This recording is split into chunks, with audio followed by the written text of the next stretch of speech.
This is the one with a dentist. And guns with unlimited bullets. And prostitutes and whiskey. And terrible accents. And glorious moustaches. It's called the Gunfighters. Here we go. We're embarking on a voyage all through time and all through space. Counting Daleks, Thalan, Ood, and the Cybertronic race. Santarans look like taters, and Silurians all have wonky scales. And the Doctor has a TARDIS, we're reviewing all his tales. Who back when? Reviewing all of who there is. Who back when? Subscribe and rate on iTunes, please. Episode by episode, we're trudging down this temporal road. Come join us on this odyssey. What other choice could there be than Who back when? Who back when? Hello, ladies and gentlemen, and welcome to another fantastically, awesomely bodacious episode of Who Back When, a Doctor Who podcast. I am Ponkin, and with me today on this glorious evening is Nickelodeon, possibly Nicolele. Haven't decided yet. We'll see how this works out, shall we? Yeah, welcome to the show. Thanks. It's good to be here. It's glad to long-time listener. Glad to be joining you as the co-host for classics. Yes, classics. That's it. Yeah, spoiler alert, ladies and gentlemen. We have a new Classic Who co-host in the form of Nick, Nicolele, Nickelodeon. For those of you who are avid fans of Ponkin and Friends, you will be no stranger. Yes, both of you will be. It's pretty much just JD, I think. All right. Something I will say right away, though, is that Nick is a Whovian. He is a connoisseur, are you not, of New Who in particular, I would say. Yes. More so than classic. Well, I was, like many of us, born and grew up in a barren era Who. I sort of lived VHS to VHS without any real continuity, mostly from second-hand stores. You know, I'd just get like a random classic episode, serial from or something. time to time without any real context, and that would just be it. And a couple of Cushing movies, and that was. Oh, nice. Yeah. Oh, yeah, that is awesome. I was super scared of the Daleks as a child without really knowing why. So yes, I think you could probably characterise me as a child of the New Who. Okay. Yeah, fair enough. By the way, speaking of Cushing, spoiler alert, ladies and gentlemen, the second Cushing movie is steadily approaching, and the plan is that we're going to do that as a menage a trois. It's going to be Nickelodeon, myself, and the Rawmeister tackling that bad boy. That's going to be room. It's good. I'm not sure. No shirts allowed. I'm not sure you can handle the raw animal power. That is not what we're doing today, though. Today we are having a look-see and a chat about C025, The Gunfighters, which is a historical, it's a western, and it's kind of pants. It's pretty dry, as Doctor Who goes. Even for Hartnell, I think this was I think that's a fair statement. Yeah. Tumbleweeds were appropriate on and offset. Actually, I didn't see a single spoiler alert, by the way. I didn't see a single tumbleweed. But there was sold already on the Gunfighters. But there was sort of that atmospheric tumbleweed, which was the entire 4-part serial. It's true. Yeah. I mean, also the crew had a tough time, I'm sure, constructing a tumbleweed out of plywood. Because that's what everything else seemed to be made out of. Including some of the actors, I think. The horses, the whole lot, basically, nailed together out of bits of Tubi. Yeah. Anyway. Shall we jump into B-Scow? Let's. The Doc, Stephen and Dildo materialise in the Wild West. Tombstone, to be precise. Where they encounter the legendary Wyatt Earp, a.k.a. Werp, and where Doc is mistaken for Doc Holliday. Honest mistake, really. Calamity ensues. I think possibly the shortest B-Scow we've ever had. You're welcome, by the way, ladies and gentlemen. There isn't much more to say than that. That is pretty much it. This is a 4-part episode. It comes straight after The Celestial Toymaker, which was shit. But what you need to know if you haven't seen The Celestial Toymaker or you haven't heard my fantastic solo mission into that shit serial, and if you haven't, then what are you waiting for? Listen to it, please. Biased though I am, it's pretty great. That serial ended with the Doc chowing down on a piece of candy that he got from I'm going to say middle-aged fat man dressed as a schoolboy, Billy, and thus chipping a tooth. Or, as we thought at the end of Celestial Toymaker, actually dying. Like, that's how the serial ended. This serial opens with him having a toothache, and that kind of sets the scene.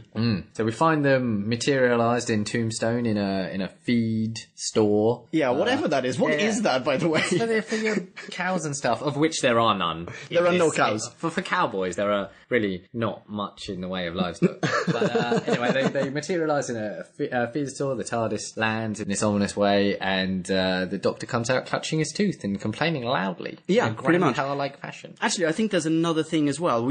I'm sorry, we totally skipped this. We don't open on the Doc No, we and don't. No, company. no, we open on these three dudes. The Clantons. The Clantons, who ride into Tombstone, and quite publicly, like, not low-key, they're not like riding under the radar here, they just pretty much publicly announce that they're literally gunning for Doc Holliday. Absolutely. Well, actually, the first thing they do is ride into town and shoot the OK Corral sign. Because if there's one thing they hate more than Doc Holliday, it's signage. They just hate it. Who wrote that thing? How dare they not make it with holes in I it? will not bear to the left. Anyway, yes. They ride into town into the Last Chance Saloon. Oh God, do not remind me of that title. There's more to this. So the entire four-parter is framed in the most annoying narrative structural technique that you might anyone ever employ, which is it's song. like a choral callback. Yeah, which makes no call sense. Forward and call presently. Yeah, it makes literally no sense. Fuck it, let's leave that until we get the first instance of the actual song in the plot. Sure. Cut back to the feed, whatever it is, where they've materialized, and they're just like, holy fucking balls of Beelzebub, we are in the Wild West. Dildo goes ape nuts, Steven goes ape shit, they jump back in the TARDIS, jump back out, because apparently, for as long as they have lived, they've wanted nothing more than to be in the Wild West. So they go and dress as cowboys. Or probably Woody and the girl cowboy from Toy Story. They basically look like someone's putting up a theatrical adaptation of a porno based on Dolly Parton's life. Super camp. I mean, even camper than Dolly Parton's actual life. Is how that would work. But anyway, so they come out all adorned in denim and handkerchiefs. Yeah. With the Doctor still clutching. Steven looks a little bit like Marty McFly in Back to the Future 3, by the way. Yes, a little. Again, more flamboyant. Yeah. Yes. But he's got like that whole, he's a rodeo clown. He's not a cowboy. Mm-hmm. Basically. Yeah. Anyway, whatever. So they're now having a whale of a time, and Steven's flashing his six-shooter. Flashing his piece. Not compensating for anything. And then all of a sudden, someone shoots it straight out of his hand. Who is that someone? Nickelodeon, possibly Nicolele. The legendary, possibly one of the most famous or infamous, probably famous. I'm going to say because he's on the right side. He's a good guy. Yeah. One of the most famous, mythical cowboy figures. Wyatt Earp, the sheriff. Is he a sheriff? Sheriff or marshal? Sheriff? Marshal. No, he's a marshal. Marshal Werp. Yes, Marshal Werp, as he'll become to known. Who basically goes, you guys have to come with me because we're gonna, Steven basically has been boasting to the Doctor, boasting, that he's the fastest shooter in the West. And Werp goes, you're not going to live very long if you keep saying that, so you guys need to come with me. The Clantons are in town, and if you say stuff like that, they're going to shoot you, right off the bat. So yeah, that didn't make a lot of sense. It makes no sense. He could just as well have said, stop saying stuff like that. Stop saying that. I now need to go do martial things. But it turns out there are only 8 people in this town, you're 3 of them. So you need to come with me so I can have you all in one room. So this job's super easy. Even easier than it already is. Anyway, they head off. So they head off, and we come back to the saloon, I think. We do, where the Clantons are getting restless. Yeah, and where we also get I'm sorry to cut you off there. Yep. We also get the very first of many, but not nearly enough cleavage shots. Oh. Because we open this on what I'm guessing, I mean, this is a kid show, right? Or a family show. I'm guessing so many girls were watching this back in the 60s and they saw this woman and they just went oh, she's a princess. I want to be just like her. Little did they know that this was a woman who is employed to do 2 things. 1, sing in the saloon. 2, blow dongs. That is both tricky skills. Both, require a decent amount of talent. Oh, absolutely.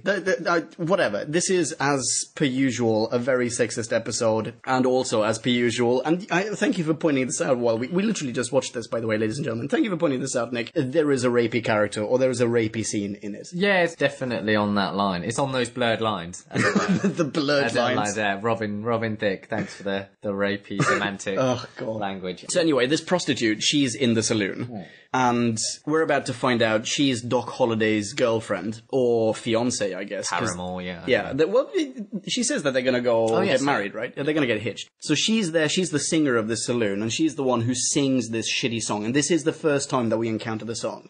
Let's put a pin in this. She sings the song. Yeah? Yeah? You think so? I'm pretty sure she sings the song. She comes back later on, spoiler alert, and sings it, right? Anyway, she comes in, tits bobbing, and also witnesses the Clantons just going crazy about how much they want to kill Doc Holliday. At this point, not only do they really hate signage, but bottles. Bottles really get them riled up. Yeah, because they just shoot bottles. Oh, God. And also, we get the first of possibly only 2 line fuck-ups. Yeah. I think we need a soundbite. Yes, we Sound do. bites? Sound bites. Now let's get this straight. You mean you don't know where Holiday... You never met Holiday either? Which is fantastic. All in one take, ladies and gentlemen, believe it or not. Yeah. Got no time for rehearsing. Yeah. So anyway, this chick, Kate, since she is Doc's girlfriend or fiance, and she's hearing the Clantons say all this stuff, she ducks out to go and warn her boyfriend, fiance, whatever. She docks out. Hey, you're nice! Sorry. At this point, we're, only about 5-6 minutes in to the entire four-parter, and what is painfully clear is that everyone at the BBC, and possibly all of Britain in the 60s, didn't really understand what the Wild West was about. Oh, absolutely not. Fully had no concept of what an American accent might have sounded, not only at that time, but just in general. Yeah. Because it keeps slipping from the Wild West to the Archers. Wild West country. Yep, yeah. They'll enter a sentence in, oh, howdy, ma'am, and then they'll be like, right, my love? Right at the end, like just at the end, they'll just style it out as if they were doing some farming in the black country, and it was just the most jarring thing. I just kept having to hold my head in my hands with... just try to concentrate on the plot. Yeah, that was one of the main things we laughed about just a moment. We finished watching this, 15 minutes ago? Yeah. Something like that. Throughout the entire thing, make fun of their accents. Absolutely. It's fantastic. There's possibly only one character that carried the accent. Doc Holliday. Yeah, Doc Holliday, whoever played Doc Holliday, managed to at least be consistent. Yeah. And he is like such a weird guy. Anyway, we're gonna meet him in just a moment now. So, what's her face? Kate. We need to find a name for her. She warns... This is going to get really confusing. Holiday. Yeah. Chesty LaRue and Holiday. Chesty LaRue and... Oh, I like it. Chesty LaRue. I think we've already had Chesty La Hot Pants or Hot Lips. I can't remember. Tight Buns. Chesty McTight Buns. Yeah, she turned up in the Crusade. So, Chesty LaRue goes to warn her paramour, Doc Holliday, and we find him setting up his new venture, his new business that he's super excited about. He's back in Tombstone where he belongs. He's on Main Street, and he's got himself a nice dentist surgery. Yeah, a dentist surgery, barber, like a cure-all type of... Is that what it is? Yeah, I thought he was a dentist. I think that's in is that he everything? period. Yeah, I think in that period your barber was your surgeon and your dentist and your everything. I assume. Okay, no, that makes sense. When we were watching this, I'm sorry, by the way, I am not very au fait with the actual historical background here, but when we were watching this, at one point I to myself went, wait, was he actually a doctor? Like, I thought that was just a nickname. No, I think it is a nickname. I think that he was that, like I said, that barber come dentist come surgeon type of deal. Cool. Quack, as it were. Well, the main spiel that he's doing here is he's a dentist anyway, regardless of whether that's historically accurate or not. The mover here is that he's a dentist and the doctor needs a dentist. Exactly. So she goes, warns him, he goes, well, that's crazy, blah, blah, blah, blah. All of a sudden, enter the Doc Hammer, saying, well, you know what, I'm really sorry, I've got a toothache. And as he enters, also, he kind of interrupts them. It is coitus interruptus. Oh, yeah. It is in flagrante delicto. He opens the door, and there they are, like, Doc Holliday is practically fingering her. Yeah. And then all of a sudden he goes, well, you don't know what? You're my first customer. Points a fucking gun at him. Yeah. He services him at gunpoint. Yeah. And the doctor, weirdly, is kind of cool with it. Yeah. Like, he's like, oh, I don't want to intrude. And then he gets a gun pointed in his face. And he's like, I need a dentist. Okay, gun doesn't go away at this point. It's like, oh, you're actually a patron of mine. I'm going to put my my projectile weapon away and tend to your needs. But no. Gun stays out this entire time. And the doctor's like, okay. Can I have some anesthetics? Yeah, it's like, there's whiskey or shut up. Yeah, or I can, what is it? Pistol whip you. Yeah. Pistol whip you on the cranium. And the doctor's like, I don't think I like any of those treatment options. Can I check with my healthcare provider? I'm on the NHS, you see. Yeah. But it's just like, open wide and I'll yank out your human, Molar? like human skull. Like Yeah, exactly. Doc Holliday quite clearly doesn't know that he's a Time Lord, and we're just led to believe that Yeah, we were saying this earlier. Like, do Time Lords have regular human-style teeth? even if they do have regular, do they have the same like clotting agent in which you just yank one out of his head and he'll just be like, yeah, I'm cool. I'll just that's fine. That's not a problem. Just yank a tooth out of my head. Yeah. Also, let's take a moment to mull this over. The Doctor is now missing a tooth. Like, why he has a freaking TARDIS. Sooner or later, they're going to end up in Earth's future, right? They can bob around time and space all they want. At some point, they're going to be in the future. Why not leave the dentistry until they're in a time where there are anesthetics and where, like, he can just get a pill or something that fixes his tooth? Maybe he could regenerate single teeth. Yeah, I'm gonna go for that. Why not? Tennant regenerated a hand. That's true. That was such bullshit, by the way. But anyway, back to classic Who. Okie dokie.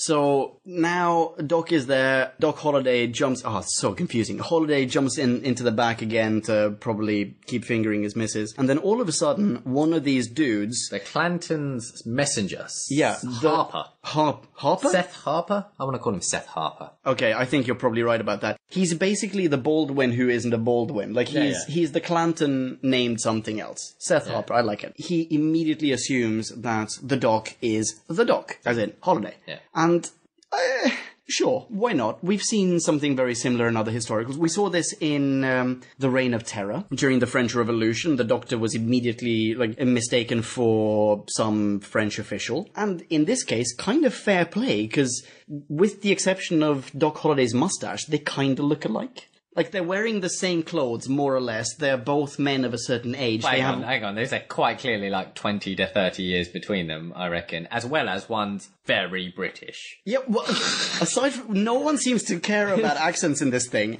Dodo, by the way, she slips in and out of her fake American accents even when she's speaking to other people who keep their fake American accents. Or try to. Yeah.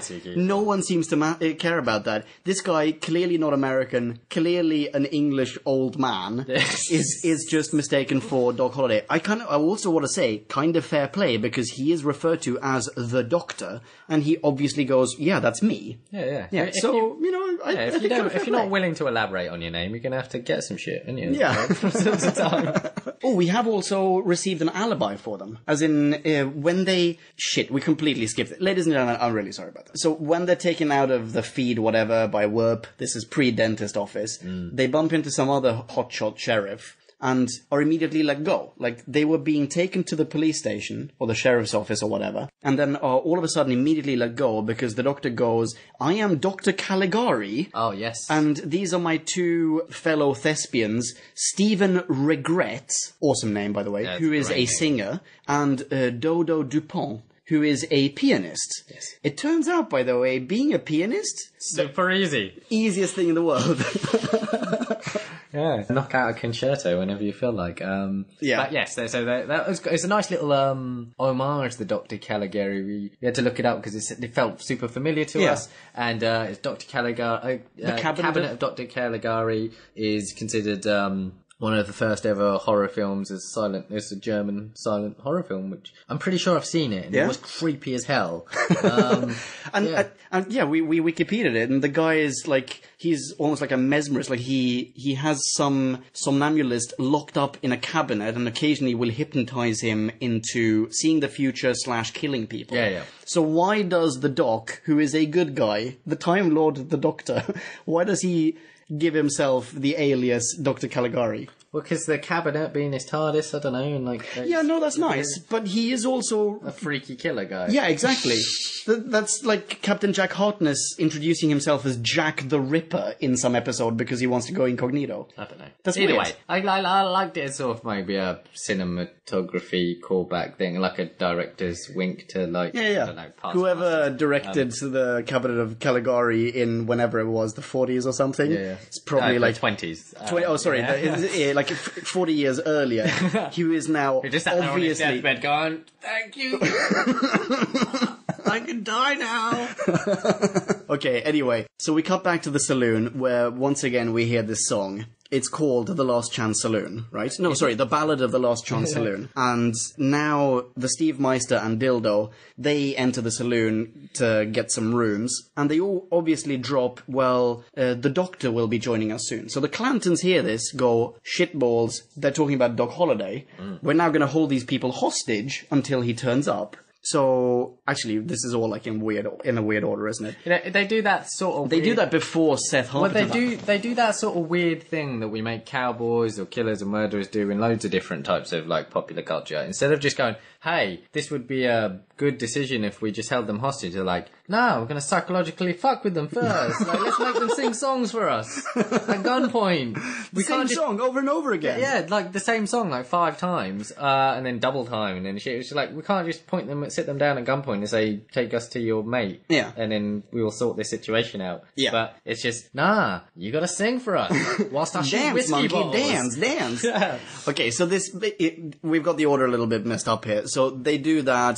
Then Seth Harper goes to find the doctor, takes him to be Doc Holliday, tells him, come back to the saloon, I've got some mates, they want to talk to you. Fast forward again, now the doctor arrives at the saloon.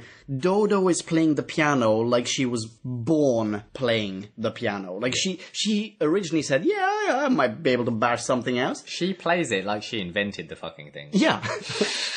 Like, she's literally just looked at this piece of paper with the Ballad of the Last Chance Saloon for maybe 10 seconds and then just plays it, la la la la la, like looking over her shoulder. Which, by the way, how conceited do you have to be as the landlord of the Last Chance Saloon that you commission a song about your fucking bar and then keep it? Yeah, but this is why the song makes no sense to me, because the song basically, every verse, coincidentally, every verse of this song explains what is currently happening in the story. But that is like a in Greek tragedies not Greek tragedy, like in sort of the classics, that was like a choral thing, like the chorus would say. Yeah, or you have someone reciting everything in rhyme, like this is what's happening. Or just say like, what's coming for, or even foreshadowing and stuff. They were basically like omnipotent weird people. Yes, but that is also the song that the what's her face, the prostitute, the Kate, singer, prostitute, whatever, Chesty LaRue. That's the song that she is quote unquote famous for singing. Right? Yeah. Yeah, because then when for some reason, she leaves Doc Holliday's office and turns up in the saloon. And when she does that, so the Doc is already there. This is all over the place. Who gives a shit? So the Doc is there. He's already been mistaken for Doc Holliday. No one gives a shit about him saying, listen, you're kind of mistaken. I'm English. And then all of a sudden... And old. And Chesty LaRue turns up and is just infuriated by the fact that the Steve Meister and the Dildomatron are, like, usurping her throne as the singer of the Ballad of the Last Chance Saloon, and then immediately starts singing it herself. And now she tells Dildo, go fuck yourself. Stephen, who doesn't play piano, sit down over there and play the piano, and then he does, looking over his shoulder, very well. Like, it makes no sense. But the reason... Twice as fast, yeah, double time. And the reason this makes no sense to me is that this is now her song. This is clearly a song that they would perform within the universe, right? This is not a narrative thing, but then later on it turns into one. I think we can separate those things. I think we can separate the song within the actual plot itself and then the choral, playback as You mean like the voiceover song version? Absolutely, yeah. The voiceover song part is a narrative device, and the one within it is just part of its universe. Okay, that's actually a fair point. We'll separate those. That is a fair point. However, okay, I don't know, there was just there's quite a lot to, Kate being this sort of she comes back and she's like, what, it's like, you left your post as a singer. Why are you so upset? You left it at the drop of a hat. No, you're right. You're very right. Also, do you know what else we've forgotten? I'm sorry about this, ladies and gentlemen. Episode 1 ended a while ago. We're now in episode 2. No, yeah. So we are. This is the end of episode. 1 is so the start of episode 2 is called "Don't Shoot the Pianist." Yeah, and it is it's Stephen who's not actually the pianist in this scenario because Dildo is supposed to be the pianist, but Stephen is the pianist that we don't want to shoot. This is now after Kate's. This is going to be all over the place. Henceforth, we're going to be very structured. Scout's honor. The doctor turns up, yada yada yada, we don't know who's who, very entertaining, whatever, blah blah blah. Fuck, we've forgotten so many details. Doc Holliday gave him his gun. Yes. Okay. So to go back to this, no, we can clean this up. I feel like it's within us and within the purview of our listenership to clean this up. So Okay, go for it. okay. So back in the barbers, the dentists is Doc Holliday and the doctor and Kate at this point. Anyway, so I'm going back. Yeah, going back to episode 1. I'm back to the end of episode 1. So Kate, the doctor, and Doc Holliday. And Seth Harper, the Baldwin that's not a Baldwin, comes in. Baldwin, let's just call him Baldwin. Let's just call him Baldwin. His name is Seth Harper, we'll call him Baldwin.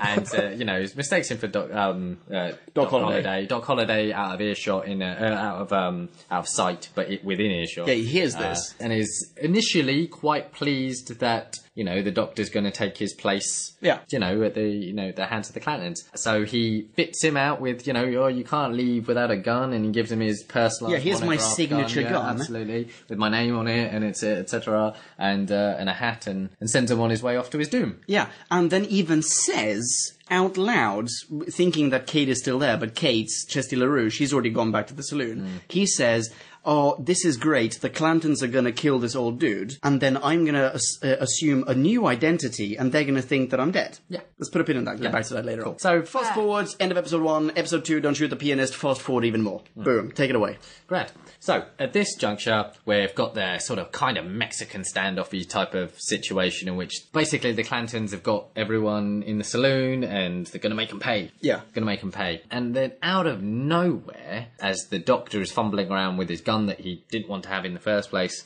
someone gets shot. The Baldwin. Baldwin gets shot. Baldwin gets shot! The Baldwin gets shot. Oh, god damn it, I'm so heartbroken. Yes. And who shot him? Well, seemingly, the doctor, the old doddery quick draw that he is, so the Clantons throw up their arms in terror and line up against the wall as if the doctor's going to mow them all down in cold blood. Yeah, and this makes no sense. Absolutely no sense. Because they've all got guns. And were already, planning to kill him. Surely they would use this opportunity as a melee whilst Baldwin has been shot. Yeah. To then murder the doctor, or Doc Holliday as they think he is. And then that's it. That's it. That would be it. The end of serial. Yeah. But also, you know what? Fuck it. I'm going to return to this pin right away. He is shot. Baldwin is shot by the actual Doc Holliday, who has tagged along because he wants to save his Chesty LaRue bride-to-be, right? And presumably coming from a back way and snuck upstairs and took advantage. How he did that, Lord only knows. Absolutely. But he is now, upstairs, shoots the gun out of Baldwin's hands, and thus... Yeah, exactly. He doesn't kill Baldwin. He shoots the gun out of his hand.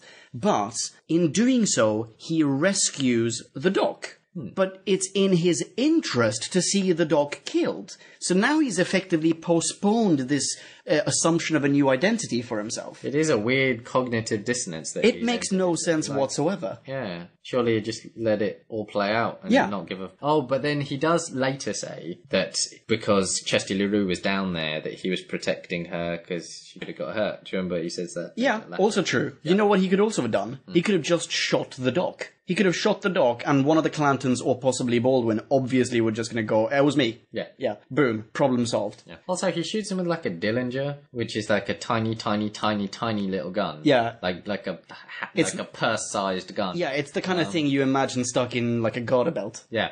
Hot. Is that hot? Absolutely, yeah. Let's glaze over that fact. Yeah. Guns and hosiery don't do it for me, but ladies and gentlemen, if it's your thing. Yum. Okay, anyway. So Dodo was banished to her room. Yeah, so she now turns up again, sees Doc Holliday on the stairs. Yeah, Doc Holliday does the only thing that you can do with a character like Dodo, which is take her hostage, because she's not really a person. She's just I think technically, biologically she qualifies as one, but, in terms of character, backbone, and interest, no. Yeah, I want to quickly put a note under there, just in case sarcasm doesn't come across the airways.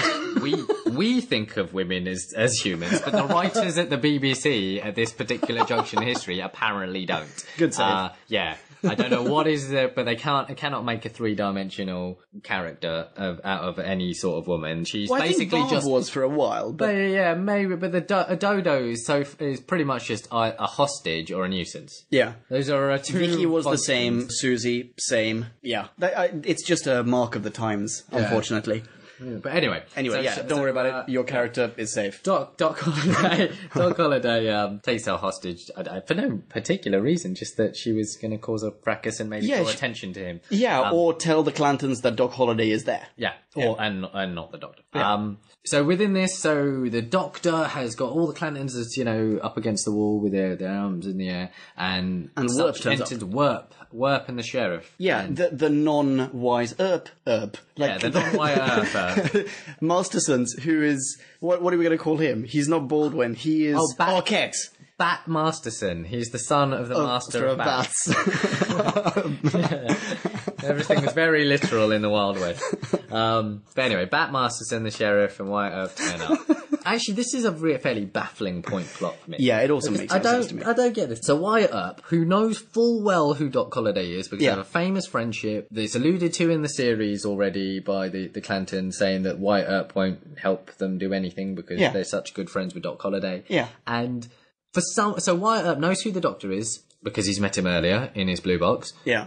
He knows who Doc Holliday is because I don't know what their relationship. I mean, it's of an intimate nature. But he still pretends that the Doc is Doc Holliday for some reason, and so as the Clantons continue to think that the Doctor is Doc Holliday, for seemingly no value. I think his plan, even though it's not very well structured within the plot of the story, I think his plan is get the Doc in jail so that he is quote-unquote safe there, and in the meantime go and warn Doc Holliday, tell him to get the shit out of Dodge because they're friends. Which is kind of what happened, yeah. It is kind of what happens, and then afterwards he'll probably go, actually, you know what, Clantons, my mistake, this guy's not Doc Holliday. Which also, I just think that if you're trying to protect a bunch of people, or maybe two people, the innocent Doctor and then the less innocent Doc Holliday, from the murderous rampage of these these Clantons and Baldwin, they are fucking criminals. You are the sheriff, Worf. It's not like they're going to say... The Marshal. They're going to say, oh, well, you've waited an appropriate amount of times. It's been 24 hours. I guess our bloodlust has been sated.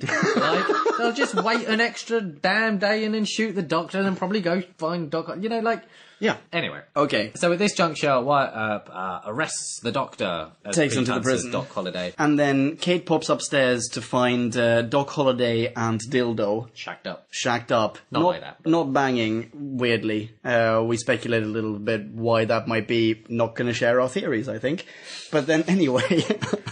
So now they have to hole up in this hotel room, and like this saloon, whatever, room. It's a hotel. Let's call it a hotel. Whatever. They have to stay there, so they play some cards. And they're just going to wait it out, basically. Then... As Wyatt Earp has taken the Doctor away, he has just left Stephen to his fate. Yeah, you're right. So Stephen just, at some point the Clantons go, oh, they left this fucker behind. Yeah. And now all of a sudden, Stephen becomes... I think he believes the Clantons, by the way. For a little while, there is a junction in which the Clantons are talking to him, and... No. Yeah. Initially they say... He says that I need to break the Doctor out of prison, and they all have a great old laugh at that and say, oh, well, if you want to break the Doctor out of prison, you need a gun and to face Wyatt Earp. As a joke. Then there's a bit of a cutscene. We go somewhere else for a little while. Yeah, we go to the... Oh my god, this is so worthy of a screenshot. Oh, seriously. Yeah. So we cut to the jail where the Doctor is reading a massive wanted poster. And I really just want to point out, there is a fucking honest-to-God, straight-up, down-to-earth photo on this poster. Like, it is a photo of some gunslinger holding a gun in, like, a badass pose. Back in the day, you had to stand still for, like, a good 20 minutes or something to have your picture taken badly. That might be a slight exaggeration, but I do Surely they wouldn't get a gunslinger to, like, strike a Stallone pose. You can find certain like cowboys and stuff, like, you could find... There are photos of them, because I guess it was part of the glamour and stuff, but not that many. Not like every single... It wasn't like some database that you went to and just like, oh, we need one of Doc Holliday. Like, so it's only really sporadic, like really, really sporadic and rare that someone might have a photo that they could add to a one. But probably not. Probably just like a artist impression or something. Yeah, like exactly. I feel like there would have been drawings rather than photos on these things. But anyway, this thing was giant and quite clear. Someone went on Shutterstock.com and punched in cowboy. Yeah. That was it. Yeah, that was pretty good. So there was just generic Doctor's in jail. Yeah. A little bit of exposition from Werp. Yeah. And Werp, cut to Werp now, popping into the dentist surgery, confronting Doc Holliday. Yes. And just you like... need to get out of Dodge. Yeah. But not Dodge, because that was a real city. You get the shit out of Tombstone. Yes. And that's pretty much it. And the Doc Holliday has basically just gone back to his surgery because he wants booze. Yes. That's so weird as well. Yeah, it's a bit of I'm not sure of Doc Holliday and his actual historic bents, but let's say he was he was a boozer and a gambler. If you are to believe Val Kilmer's portrayal of him in Tombstone, then yeah. Okay, cool. So he's a boozer and a gambler. The thing is in this serial is that he does a lot of boozing, a very small amount of gambling with his fiancée. Yeah, with Jessie LaRue and Dodo. Yeah. Sorry, Dildo. Which is odd. So he does a lot of boozing, neither of which have any consequences. It's not like he's drunk and... there is zero consequences. There is zero consequences for all in his this kids show, there is so much boozing. There are tons of prostitutes all over the place. Like, every woman you see, except for Dildo, is a prostitute. I can't remember any other woman other than... There's another saloon scene later on where they're like, oh, these are the women of the saloon, i.e. the prostitutes. Right before the whole hanging business, whatever. Spoiler alert, people. Yeah. People get shot and killed. Yes. There's smoking. Yep. And there are death threats. No blood. No blood. Oh, you're Lots right. of shooting. No blood. No reloading. Yeah. Okay, anyway. Whatever. Okay. So, come back at to the this hotel. point, where somehow, even though Stephen is privy to most of the information that we've just told you, in some weird freak of him, losing his theory of mind and understanding how, just the world works, they've managed to convince him that they're all good guys, and as soon as they bust, the Doctor out of jail, they'll just, and... We're going to have a chat. Yeah, this will be great. That's not a problem. The same guys that were, forcing him to play this song at gunpoint, no more than 15 minutes earlier, they're good guys. They're going to help. It makes zero sense. Absolutely no sense. And for a moment there, I remember thinking, myself anyway, oh, he's faking it now. Like, he's got a gun, he's now going to go and bust the Doc out, but he's got a plan. But then when he actually turns up at the prison, and he hands Doc the gun, all he does is relay the Clantons' plan. He's like, yeah, don't worry about it. I need to get you out of here. We've got 10 minutes. Take this gun. But the Doctor, one of the slightly better Hartnell moments in this entire series just goes, yeah, gun. And then just promptly gives the gun over to Wyatt Earp and says, I'm fine here. Yeah. The guy I hang out with sometimes is a fucking moron. Basically what he said. That is actually what he said. Yeah. And he even, the sheriff or marshal or whatever, he what's his name again? Wyatt Earp. No, it's not Wyatt Earp. It's, No, it's Earp that he gives the gun to, I think. Oh, is it? Yeah, I thought it was Arquette. Or Bat Masterson. Bat Masterson, yeah, that's the guy. Yeah. Anyway, so, whoever it is, I'm pretty sure that he goes, well, if your mate Steve Meister gave you this gun, I definitely need to speak to him, i.e. get him arrested and possibly hanged for this offence. And the Doc basically just goes, yeah, I think that's a brilliant idea. Let's just go for it. Do your job. Cut back to the saloon. Steve Meister turns up. Quick note to say, we're not that inattentive. It's just all these guys in moustaches look the same. That's not a weird, it's not a profiling thing. Such a racist. Such a racist statement. Everyone with a mustache just looks the same to you. I didn't realise that the top lip was such, an expressive part of someone's face. Dude, every follicle counts. God. I'm not, sometimes it's just like, which one's that? It's like, I don't know, Mustachio Pete. And then we just move on. That was his name. That was his name, Mustachio That was Bad Pete. Masterson. Yeah. Bad Masterson. Mustachio Pete. Mustachio Pete. Which makes sense. I think if you think about it, it makes perfect sense. Okay, so we're approaching the end of episode 2 here now. Steve Meister pops back into the saloon. At this point, we've got this crazy mob forming in the saloon. This is where we get to see the other prostitutes. I don't want to seem like I'm a sexist saying this. I'm pretty fucking sure they are prostitutes. So, Baldwin, I think it is, or possibly one of the Clantons, the one with, the worst accent, the one who speaks like a robot. Yes. like a West Country robot. He sounds like a toaster. Yes. Anyway. Sounds like a toaster that does English muffins. Oh, nice. Nice. Very- Good accent work. Well done. So this guy is now telling this mob, Doc Holliday, he's the bane of our existence. Everyone seems to go along with this. By the way, all these people, they've essentially welcomed Doc Holliday shortly before. They've welcomed him as the new dentist in town. So he's now saying he's the bane of our existence. Out of nowhere as well. We've not seen anyone else in this entire town for like 2 episodes. The saloon, and then they're all like, oh yeah, we love a good lynching. Also, is it just me or is it suddenly nighttime? Like a moment ago it was daytime. Now it's nighttime. Anyway, so whatever. So they stir up a lynching, and because Steve hasn't got the doc out, they're now going to lynch Steve instead. The impassioned speech is, we all hate Doc Holliday. Isn't he a murderous slag pile? We need to find him and lynch him, right? Yeah. And they're like, and if we don't do that, we're going to lynch this guy, Stephen. And everyone goes, yeah, okay. That makes sense. I mean, we were all on board with the righteous lynching. But if we can't get any righteous lynching, I guess some innocent fucker will do. I mean, it's like pizza, you know. Even when it's bad, it's good. Just lynch anyone. So anyway, they take Stephen off, hog tie him, parade him around the streets to be lynched, march him over to the sheriff's office to say, if you don't give us the doctor, we're going to lynch this, you know, guy that looks like Woody from Toy Story. Yeah. End of episode 2. Episode 3, Johnny Ringo.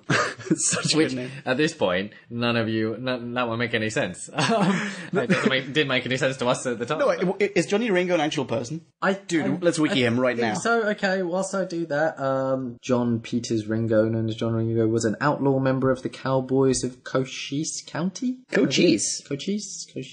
Okay. Oh, and was affiliated with Ike Clanton, who features in this episode. Ladies and gentlemen, this episode is perfectly historically accurate. Yeah. Okay. I don't think we need to check any other facts. No, I think if you scroll further down that Wikipedia page, you're going to find a reference to the TARDIS. Yeah. Okay, so basically, episode 3, Johnny Ringo starts off with the lynch mob arriving outside the sheriff's office. Yada, yada, yada, rah, rah, rah, we're going to kill Steve Meister unless you give us Doc Holliday. Wyatt Earp, a.k.a. Werp, or Bat Masterson, a.k.a. Mustachio Pete, still will not tell anyone that this guy is not Doc Holliday. Like, they still are not doing this. So instead, Werp goes, listen guys, I'm going to go out the back, I'm going to circle around these dweebs, and then I'm going to shoot them from behind. In fact, no, it's later on, right? It's later on, yeah. Oh god, fantastic soundbite coming up, ladies and gentlemen. Anyway, he says this, and then, just because we have had enough tension in this episode, he does this. And with no problem whatsoever. He circles around the back. Yeah, so basically, on one side there's Wyatt Earp with his one gun. Yeah.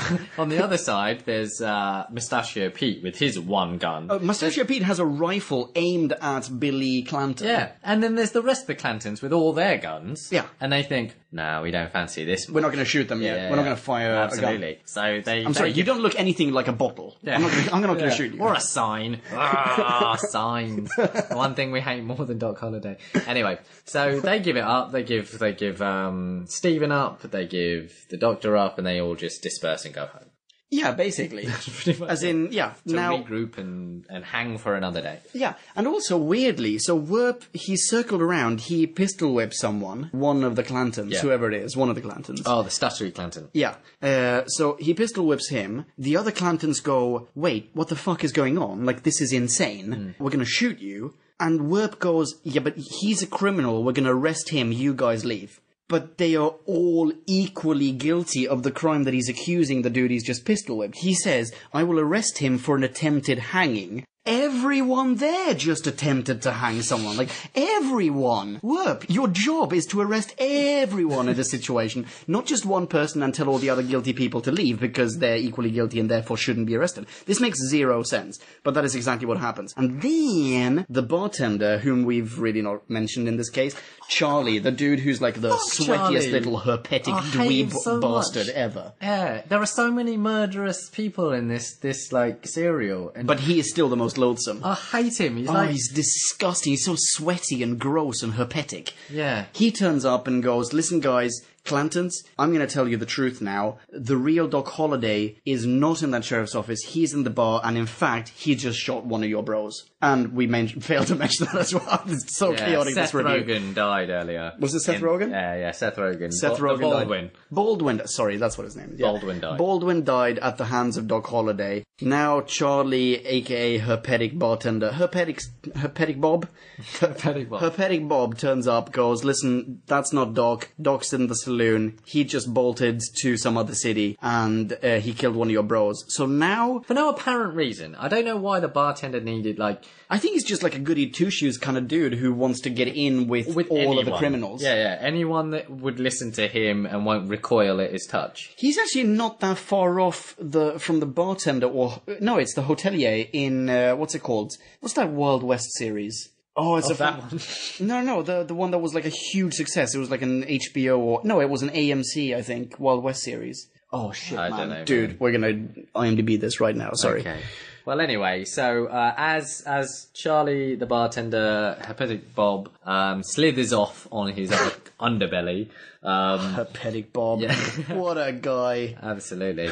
So we're at this point where you're obviously building towards some sort of big clan shootout. So the Clantons introduce their father into the situation, who is simultaneously an outlaw like them, but also powerful enough to afford a sharpshooter to accompany them. They need another outlaw, a mercenary, a hired gun, as it were. And that they do in the form of... Johnny Ringo. Such a dude. Yeah, right. Such a fantastic dude. Actually a real guy, apparently. Yeah. Yeah. Someone should have told the actor playing him. I thought he was pretty cool. I don't know. He was a terrible pastiche. Also couldn't quite stick the accent. Really? I thought that he was either going to play Johnny Ringo or sell me a pack of Marlboro. Like, that was this guy's intention. Like, it's like he'd quite clearly grown up in Scunthorpe and thought, this is what a cowboy must look like. But anyway, just like a really shitty John Wayne and or Marlboro guy. Deadwood, that's the name of the show, by the way. Sorry, just interjecting that. Cool. That is of no value to anyone. Yeah. Anyway, Johnny Ringo. Johnny Ringo.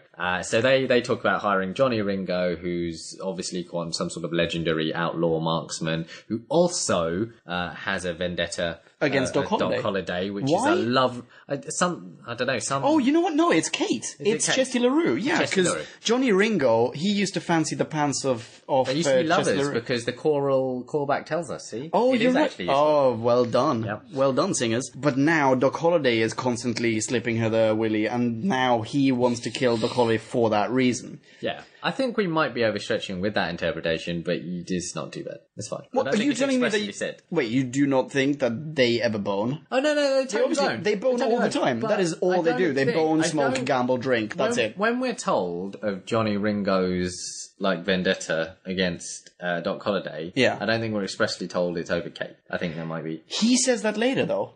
Yeah, that's maybe. that's the rapey scene. That's where he... spoiler alert. Sorry, ladies and gentlemen. Spoilers. So later on, when they meet up and he sees Kate, he goes, listen, I've been following you for ages and now I'm here. So now you're going to come with me and I'm going to finger you upstairs. Pretty sure that's a direct quote, man.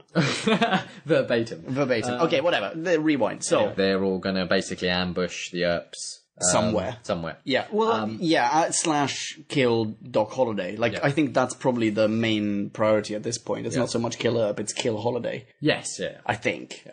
Anyway. So the Clantons are in the saloon, conspiring to murder, and the Earps are in the jail, the county jail, with the statutory Clanton that they have in custody. Yes. And then a young Earp has joined them. Yes, exactly, whatever his name is. The only Earp without a mustache. The only Earp without a mustache. The unmustachioed Earp. You get one when you kill a man. Oh, you're right. That's exactly what happens. It actually just grows like that. Boom. Absolutely. Poof. Plops out of your face. Every time you murder a man, an Earp gets his moustache. It's like fairy wings. There's a young Earp, there's Bat Masterson, and a white Earp.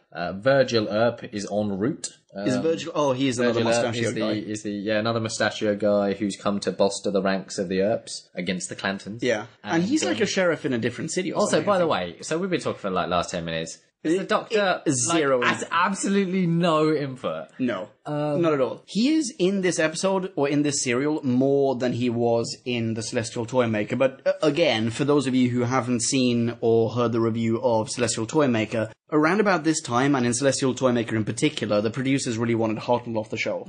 So now he is still on the show. He's got an extension on his contract, but they really did try to just force him out. And presumably this is one of the factors leading to him not having much of a part. Yeah. He is to this storyline as is Clint Eastwood to Star Wars A New Hope. That's how I feel about this situation. Really? Yeah, he is so far removed from the story. I don't think so. I think at this juncture, we could continue this entire podcast without having to watch the Doctor, really. Okay. As a plot driver. Well, I kind of disagree, because there are a couple of scenes where he turns up, but only a he couple. turns up. I feel like, you know what it is? The Doctor is Red 5 in Empire Strikes Back. Do you remember Red 5? Yeah. But only barely. That's the Doctor in this one. Yeah, I guess so. Maybe my Clint Eastwood analogy was too heavy-handed. Cheerfully withdrawn. Anyway. Okay. So what happens? So the young Earp, whilst Wyatt Earp and Bat Masterson go off to do some something. police business, Yeah, not is sure left what they in do. charge of the county jail with the remaining Clanton that's in prison. In prison. Yeah, in jail. And then all of a sudden, Kablamatron, the other Clantons, Bum burst rush him, in. basically. Yeah, and shoot young. He's still alive, but he is shot. And he is dying. And in the meantime, back in the saloon, Johnny Ringo turns up, drinks about 7 pints of whiskey, and then for no reason whatsoever, really, shoots Charlie. Yeah.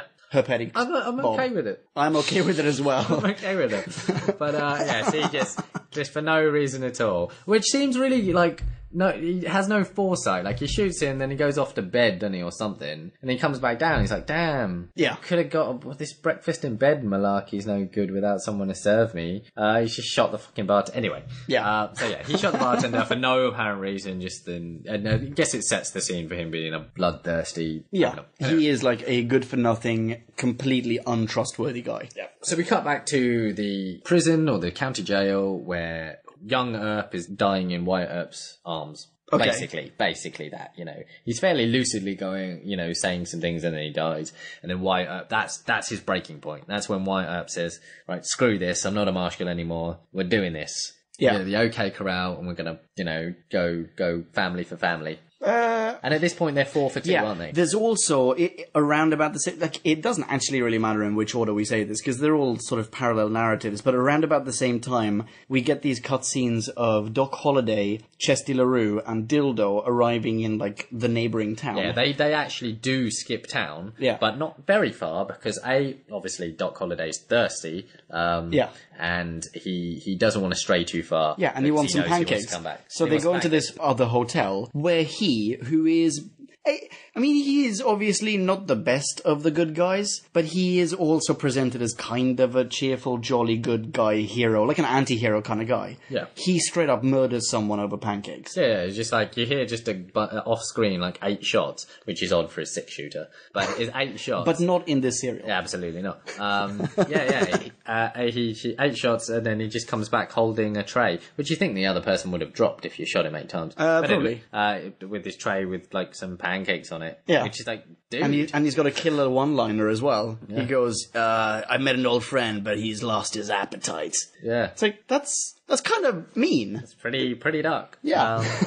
Yeah. Okay. So that's the Doc Holliday, the sequence, and then we're back at the Earps versus the Clantons. Wait, hang on. At some point, we need to get the Doctor being deputized and told to go meet Papa Clanton. Is that now? I feel like that's now. Yeah, okay. Or shall we just skip to that? This might be the next plot point. Difference. No one cares. Let's just get through episode 3. So...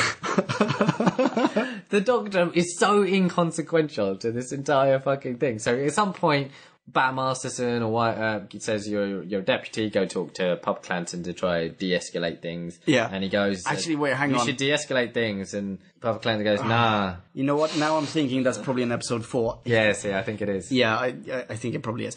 Doesn't give... It honestly does not matter whatsoever. So anyway, the Werps have arrived or returned to the prison. They find the younger brother, blah, blah, warfare. Everything's going to be totally shit. And then the Doc and Stephen meet Ringo Starr. Yeah. Right?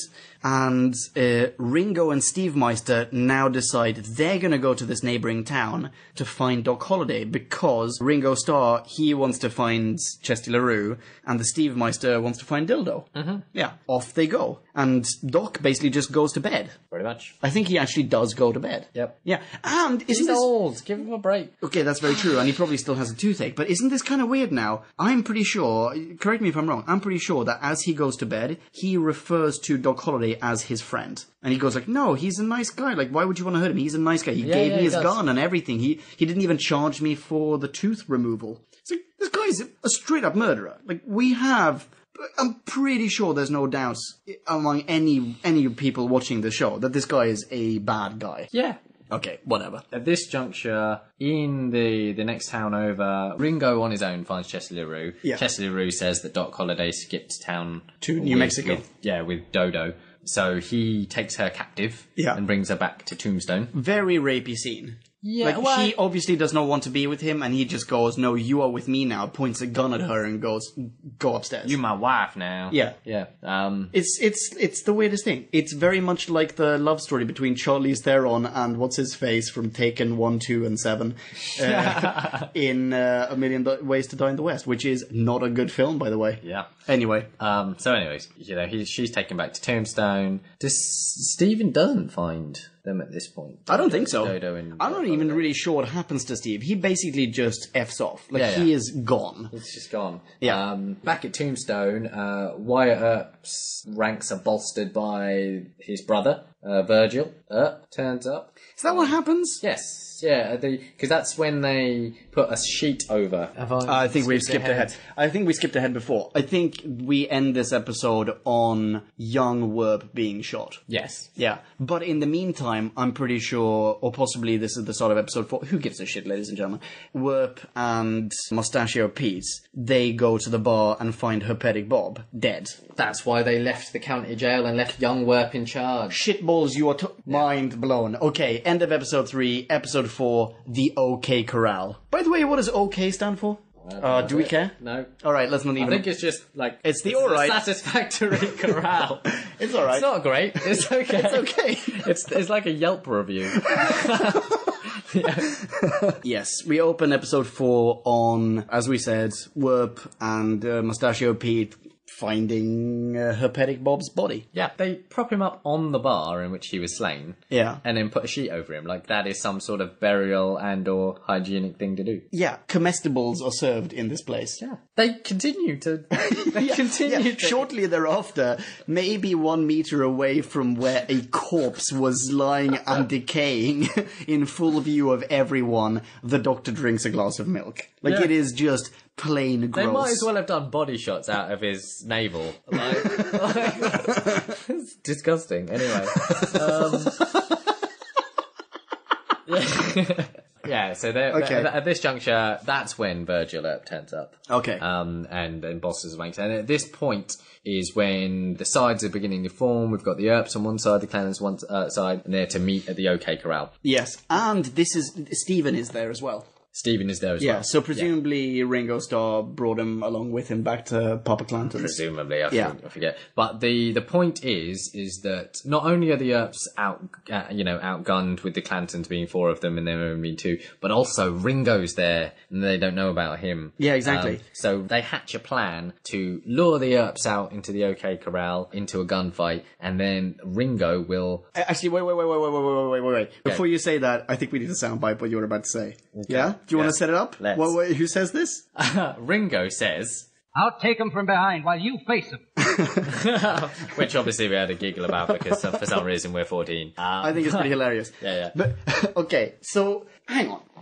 Has this already happened or is this about to happen? One of them, possibly Virgil or someone, or actually maybe it's the Doc. No. Bat Masterson deputizes the Doc. Yes, but someone goes to Papa Clanton's before the Doc goes there to, I guess, just chat with them, and it doesn't go very well. Yeah, I think. Pretty much. Is this what happens? Wait, the moral two of the people story go is there. diplomacy is dead. Yeah, but also it makes no sense.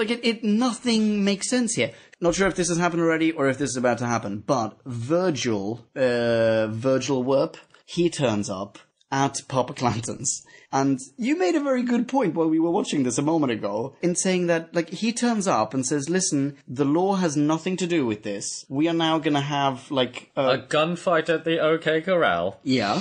High noon, or, at sunup. Those are very different times. Yeah. And also, we are basically just going to blast each other until we're all dead. Yeah. Like, one side is going to come out of this victorious. He is there and they can fucking shoot him. They've all got guns pointed at him, and they're all like, yes, let's That sounds agree to good. this. Like, or just shoot him now, and then latterly find his brother and then shoot him. Yeah, and thus improve your chances of success. Like, he is there, he's not pointing a gun at you, just kill him. So anyway, they don't. He goes back and says, yeah, they're all up for meeting up later on. It's like they've arranged a game of paintball. Yeah. Rather than deadly gun. Yeah, and then the doctor is sent there as well. I think we're probably skipping a few things, but no one gives a damn. So the doctor then goes there as well. He's been deputized, he goes to speak to them, and when he turns up, like brandishing his little sheriff's badge, Stephen tells him, listen, Ringo is also here, and he's going to go around the back and take everyone from behind. Papa Clanton, all he has to say about this is, stop talking, stop giving away our plan. Shoot him in the face. Yeah. But that's it, like, no one shoots the doctor, and also the doctor gives away their plan. He's like, oh, listen, you think it's just these people? Well, we have a secret weapon that I'm gonna give away to you. We've got Doc Holliday who's just come back as well. Which, spoiler alert, he has. Everyone is just feeding each other all of the secrets. Like, it's really shitty writing sometimes, because they kill indiscriminately to say, oh, we're cold-blooded killers and we don't care about killing, so we'll kill for really not practical reasons or pragmatic reasons. The bartender didn't have to die. Yeah. You know, Seth Rogen didn't have to die. Not Seth Rogen, I forget, Baldwin. Baldwin didn't have to die. They just shoot people, and we're like, oh man, they're cold-blooded killers. But when they actually had to... Wait, is Baldwin actually dead? Yeah. He might be dead. So. And young Werp, alright, which also he didn't have to die. Yeah. He was up at gunpoint. They could have just released Clandon. But you could argue, though, and I'm pretty sure... It was a preemptive... No, as in, like, I think I remember this from Tombstone, no, not Tombstone, White Earp, the Kevin Costner version, that the kid brother actually was shot. All right, okay, Yeah. okay, fair enough. But either way, the point is that when it was super practical for them to shoot people... They don't. But then, I guess, you never get what is the historical account of the gunfight at the Oak Corral featuring White Earp, Virgil, Doc Holliday. If they do kill them, like, that's actually altering the course of history and doesn't make it historical anymore. Who knows? I think that, okay, I'll give them a pass. That's fair enough. Because you need all those people in the end gunfight for it to be the gunfight at the OK Corral. I'm happy with all that. Yeah. Anyhow. Anyway. We've now got sides amassed at this point. So, I'm pretty sure. So on one side, we've got Doc Holliday, Virgil Earp, Wyatt Earp. And that's the Earp side. Wait, hang on. We've got 3 Earps. 3 Earps. Is it 3 Earps? No, it's 2 Earps. 2 Earps and a Holiday. 2 Earps and a Holiday. That's my favorite cocktail. Yeah. So 2 Earps and a Holiday, but Holiday is like his master plan was, I'm going to be walking along the shady side of the road. Yeah, at least Ringo had a plan, like he was going to pincer movement them. Everyone else is just like in the slowest fashion imaginable. Everyone else being the 2 Earps. In the slowest fashion imaginable, they are just trudging down. They're like promenading down the thoroughfare towards the... Is it 2 Clantons? 3 Clantons and possibly a Baldwin if he's still alive. We can't remember. Just the 3 Clantons. 3 Clantons. So there's... And Ringo Starr is somewhere behind the Earps. And they're just like, I mean, this is where, okay, how many guns are there here? There are 3 Clantons, 1 Ringo Starr, 2 White Earps, and 1 Doc Holliday. That is Full 7 house. guns. Full house. That's 7 guns times 6. That's 42 bullets. Approximately 500 bullets later. It was like Call of Duty. Yeah, it is insane. They're just like, it's crazy. And while the Clantons are firing at them, they fire at them for like a good 10 seconds before the 2 Earps actually take up. Yeah, it's the dumbest thing ever. If you haven't seen this episode, don't bother. But please, for the love of all that is sweet and pure in the universe, YouTube this one gunfight because it's ridiculous. So yeah, anyway, they have this crazy gunfight. They shoot at least 100 before we move on. Okay, yeah. So and the dildo scene. Yeah, and the dildo scene. But Ringo comes up with a very clear plan. So the Clantons are going to shoot with them from the front, and Ringo's going to circle around and mow them down from the back. Yeah. That is a clear. Does he do that? No, he doesn't. But to be fair, he came up with a clear stratagem. Yeah. And it was well laid out, and it's it's very basic strategy. Yeah. Pincer movement, right? Sure. So Doc Holliday, who is in turn he's the Ringo Starr of the works. He's the Ringo Starr of the works. He's their secret weapon. they've got Doc Holliday back, so that's when the odds are balanced. Yeah. And so Wyatt Earp, the legendary Wyatt Earp, turns to, again, the, as legendary Doc Holliday, and he says, so what do you plan to do? He's like, I'm just going to walk behind you in the shade. It's not really a plan, is it, Doc? It's not. Is that something you enjoy doing? Is it hot? Do you burn easily? What's it like? You're looking little pale there, Doc. Anyway, so that was his plan. It does work. You might benefit from some vitamin D. Anyway, so yeah. And then there's that little kind of standoff between Doc Holliday and Ringo Starr, because the two of them are about to face off, and then out of nowhere appears Dildo, who just... I mean, I didn't get this. She said that she was trying to help Doc Holliday. But, I mean, she just suddenly... I don't know how and what with. Yeah, exactly. She just appears out of nowhere, is taken hostage by Ringo Starr. Which is obviously her main use in plot devices. Yeah, that's... her being... She's a hostage for 3 different reasons in this serial. Stop getting fucking captured and shit. Anyway. Okay, so she gets captured again, and Ringo Starr convinces Doc Holliday to throw away his gun. Doc Holliday is now, at least temporarily, unarmed. Ringo Starr is aiming a gun at him, does not shoot. For some reason. Obviously not. Instead, he walks towards the gun that Doc Holliday has just discarded in order to pick it up for no reason whatsoever. He already has one. You already have an infinite amount of gun compared to your opponent. Yeah. Exactly. Yeah. I don't know why you need 2 guns, just to really hammer home the point that you have 2 guns and your opponent has no guns. But still, anyway, you do. So he does. So he inches towards this gun, and then Dildo somehow gets away. No, I'm not sure that she does.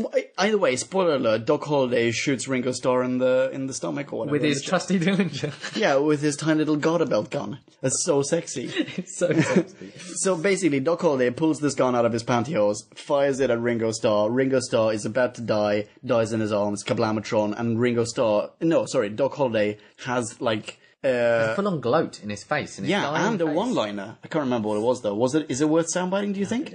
Yeah, very possibly. Probably. Okay, possible soundbite. Ringo was here, and he's no more. Hope that was worth it. I hope that was an actual soundbite and not just stopping for a second. Anyway, so he gloats in Dying Man's face. Yes.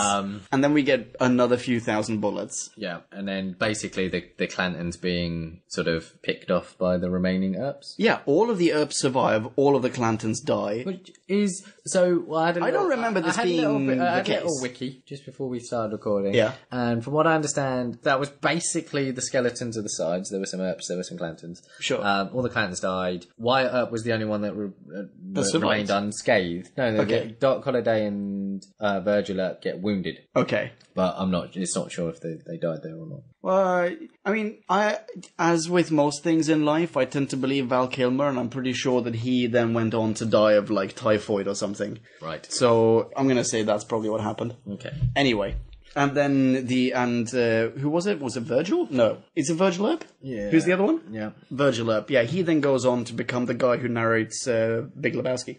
All right. Yeah. Essentially, this is the end now. Everyone's all chummy. All the people are dead that are supposed to be dead, and probably a few that weren't supposed to be dead. Are also dead. Yeah. We can now finally round off this horrendous thing, and how do we do that with even more singing? And this is actually, we completely forgot about this pin that we popped in the plot as well. The song has now turned from "this is what's happening" to "this is what you all know to have happened because you've learned it in school." There's even the line at one point where the song goes, "and they were heading to the OK Corral, where, as you know, they faced off, and there was lots of death." And holy shitballs! Not catchy lyrics.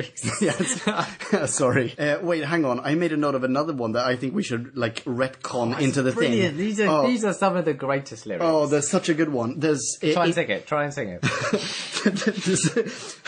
This is a retcon. We'll soundbite this after we try to say this, okay? But this is retcon from episode 3 when Werp pistol whips one of the Clantons and they carry him into the cell, and the song goes, "Pick him up gentle, he's gone kinda mental."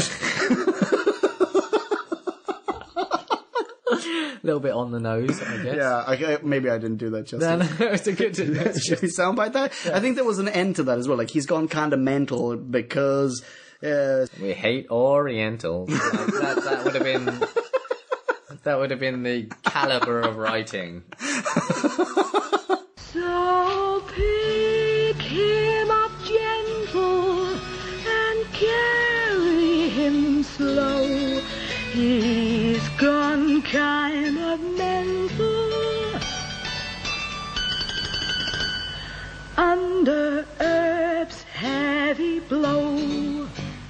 Okay, yeah. Oh, and there was the line... Oh, shit, I made a few notes here and completely missed this. There was the line fuck-up from the Doctor when he refers to Stephen as a she. Yeah. Episode 3 as well. She's gone after him, which is when Stephen was to go after Dodo. Yeah, exactly. Young Stephen is following up, and I've got to wait. You mean Regret has gone after Holiday alone? No, my dear Marshal, no. She's gone with a young man by the name of Ringo. Yeah, that's another retcon soundbite there. I hope you enjoyed that. Okie dokie. So that's basically it. That's pretty much it. I can't actually remember what happened to the composite characters that have taken us through this story. Well, let's all go back to the TARDIS is basically what happens. Yeah. And I have a nice malted milk. Werp is now gone. They're taken back to the TARDIS by Doc Holliday and Chesty LaRue. Yeah. And Doc Holliday kindly gives the Doctor a gift, which is a wanted poster with a photo of him from Shutterstock. Yeah. And then when they leave, which is like, why are they leading them to this, like, feed place? How is this not weird to these two cowboys? These, like, Wild West people. Like, we're just going to lead them to these... You live in the feed place? Where's your house? You live in a blue box in a place where they make grain, whatever. Well, okay, whatever. So, they then turn around, leave, and the Doctor discards this beautiful gift that he was just given, which would, by the way, make a kick-ass souvenir. He just throws it on the ground and they go back in the TARDIS. And then we get a little scene from the next episode, which is, all of a sudden they've switched to, like, future clothes. And the Doctor goes, I think we've finally arrived in the future. And everyone's, like, super intelligent and pleasant. Yeah. Something to that effect. Yeah. Everyone hugs every day. Every day, hugs are mandatory. Hugs are mandatory. Everyone is super kind, but if you're not kind to people, we will be mean to you. Whatever. Like hugs and Haribo. Oh, I would love to live in that world. Oh, that's hugs and Haribo. Oh. Yeah. Anyway, end of the Gunfighters. Yeah, I hope that was enjoyable. I'm sure that was very illuminating and elucidating. If you did, I mean, I feel like our version of events was better. Yes, and probably equally chaotic. No, okay, we probably had a slightly more chaotic rendition, though. Yeah, definitely. Anyway, shall we review this fucker? Like, give it a rating and stuff? Let's. Reviews.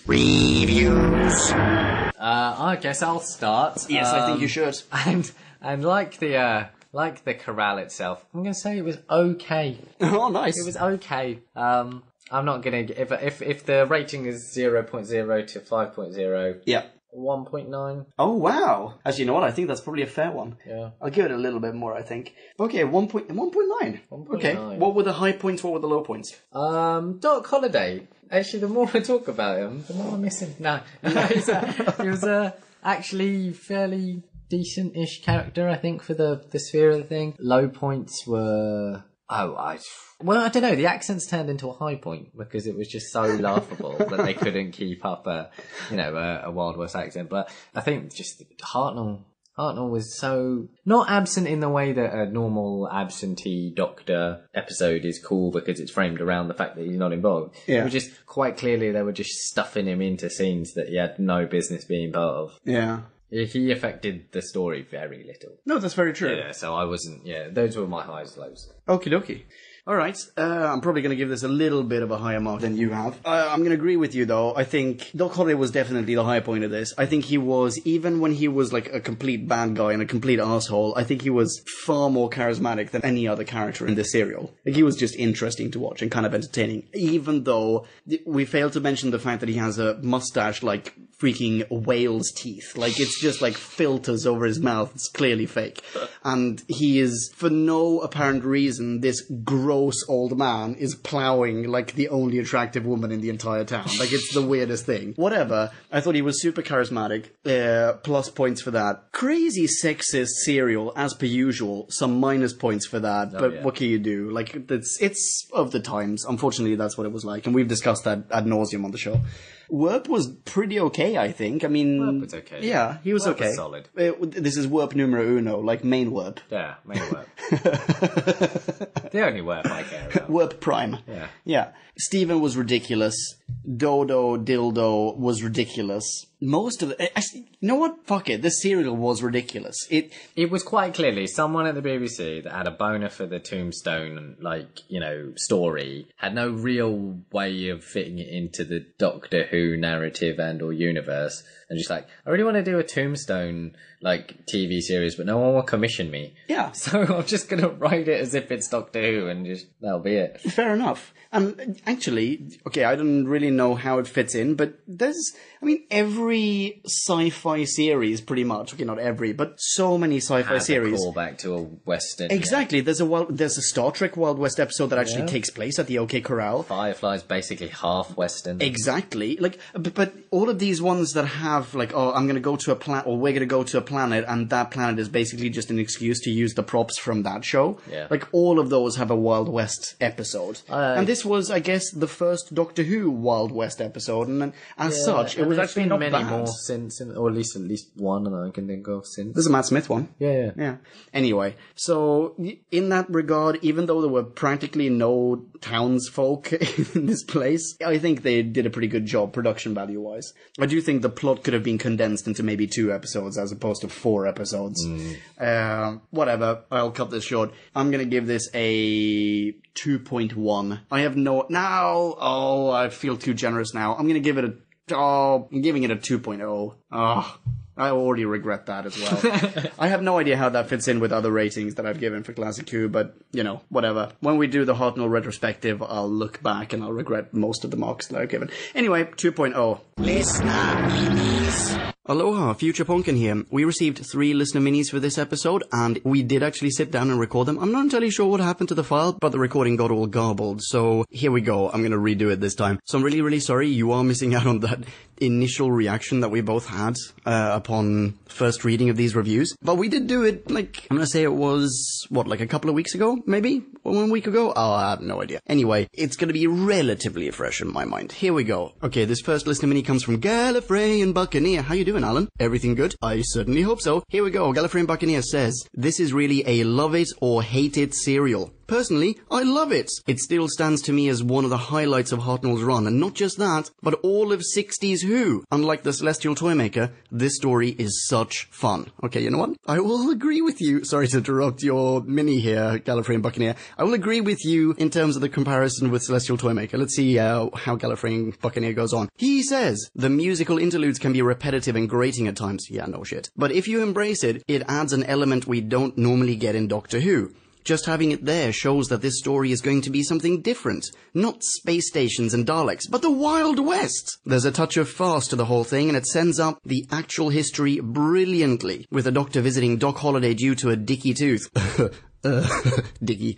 Sorry. He goes on. Stephen getting roped in to sing the Ballad of the Last Chance Saloon, and the Clantons wonderfully scenery-chewing villains. Hartnell is clearly loving every moment, and that's saying something knowing his state of health at the time. I know Peter Purvis wasn't a fan of all the singing, but that's just too bad, I suppose. This story has had a bad reputation for decades, and I think it's great that it's now starting to get praised by the newer fans delving into the classics. I'm certainly one of them. Even taken in the context of its broadcast season, it's one hell of a breath of fresh air after all the death in earlier stories, and the disappointingly poor stories. The Ark, and the Celestial Toymaker, particularly that last one. It's Doctor Who, in the Wild West. Yes, there's a silly song. Deal with it.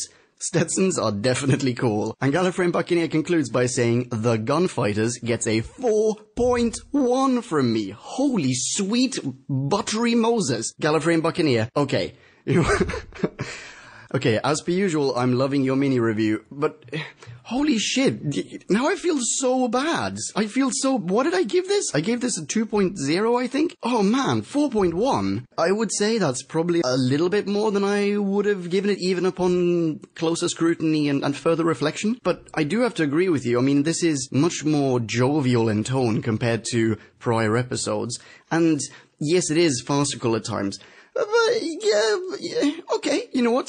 I'm not gonna argue with you. Gallifreyan Buccaneer, thank you so much for this review. This is awesome. People who are not Gallifreyan Buccaneer, you need to follow him on Twitter. Tell him if you agree with his mini. Tell him if you disagree with his mini. Either way, tell him hi from me. He is at Alan Trussler. That's Trussler with 2 S's. Numero dos, we've got Kyle Rathmeister. How you doing? He goes...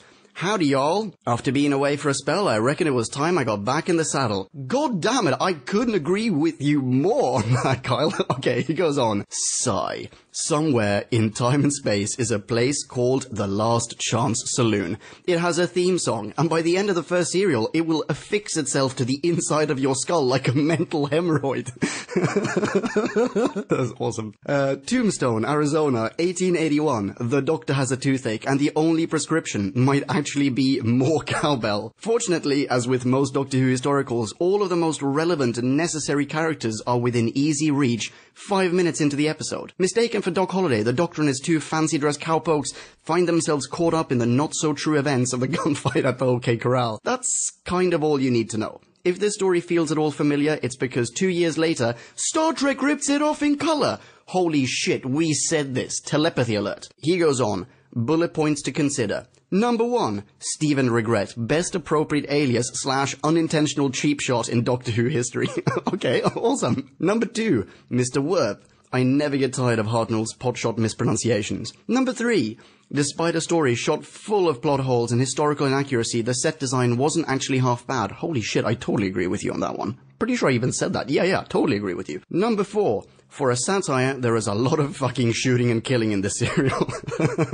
Number 5, whoever had the idea for a sing-along plot should be shot. Oh wow, yes, I will echo that sentiment. Kyle goes on, the historical has always been a hit or miss for Doctor Who. This is the last time the Doctor has a full-on adventure with historical figures until the 6th Doctor adventure, The Mark of the Rani. Wait, what? Holy shit, I didn't know that, that's insane, what? Okay, there is reason for it. Blunt force time travel doesn't work unless it's clever, and clever was not part of the usual repertoire for Doctor Who during this period. In defense of the production team, I suppose it's easy to become prey to all of the cliché-written convention of the American West. For my first time back, I'm still pretty harsh. 1.5 for all the obvious reasons. Weak story, terrible soundtrack, bad accents, and jokey dialogue that gets a little long in the tooth. Oh, and Stephen's awful outfit. Maybe little Bobby Zemeckis was Whovian growing up. Yes, yes, exactly. He even adds in brackets. Hint, Marty's outfit in Back to the Future 3. Holy moly, yes. He concludes, finally, a question. When a Time Lord regenerates, what happens to his pulled tooth? Yes, exactly. Holy shit. Okay, like I said, we did record these minis back at the time, and fortunately, I've sort of forgotten what we were saying at the time. But this does definitely ring a bell, and I'm pretty sure I said something along the lines of, we could totally have a story, and for all I know, there is such a story. I mean, I haven't seen all of Classic Who, as you know, but we could totally have a story where someone finds his tooth buried deep in the sand, or like in a little tin case with lots of other pulled teeth, but there's that one tooth that is a-glowing, and it somehow sets off some crazy cosmic event, or can be used as like a secret weapon for some evil Time Lord or whatever. Like, you could totally fit that tooth into future plots. Yes. Okay. Very good question. JD, are you listening to this? What do you think? Alright. Kyle, awesome as usual. Thank you so much for sending in your mini. People who are not Kyle Rath, what are you waiting for? Are you following him on Twitter already? Oh, you are? Oh, okay. In that case, don't worry about it. Are you not? Wait, that's insane. Okay, do so right now. He is at Sinister Super Spy. That is super without any vowels. Oh, and just as a PS, Kyle, thanks so much for tweeting across a photo of your Halloween outfits. Chris Eccleston wishes he looked that awesome. Fantastic outfit. God, I really gotta get into my Doctor Who cosplay. Very, very cool. Anyway, thanks again. Numero tres. I don't speak Spanish. We have Gina Guerrero. Gina! How are you doing? Holy crap, I've been missing the shit out of you, Gina. Gina goes, I am so excited to review the Gunfighters because there are so many good things and terrible things in this story. The Doctor, Dodo, and Stephen arrive in Tombstone, Arizona in 1881 because the Doc inexplicably has a toothache. Not inexplicably, Gina. Check out the Celestial Toymaker. Okay, hang on. Gina goes on.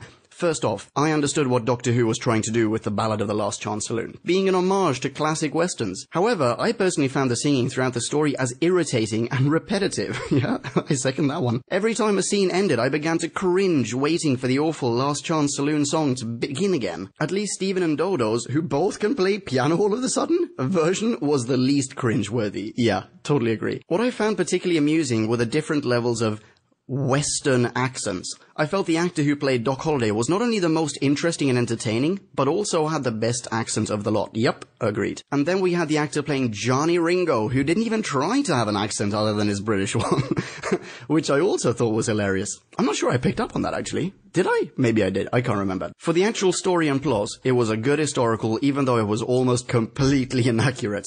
The gunfight at the OK Corral lasted less than a minute, and many of the people in the Doctor Who story weren't even in Tombstone when it occurred. Being the last pure historical, it was interesting and had some funny moments, but had very little for the Doctor to actually do. He seemed more peripheral than actively moving the plot along. And some stray observations. The Doc repeatedly saying, "Don't call me Pop."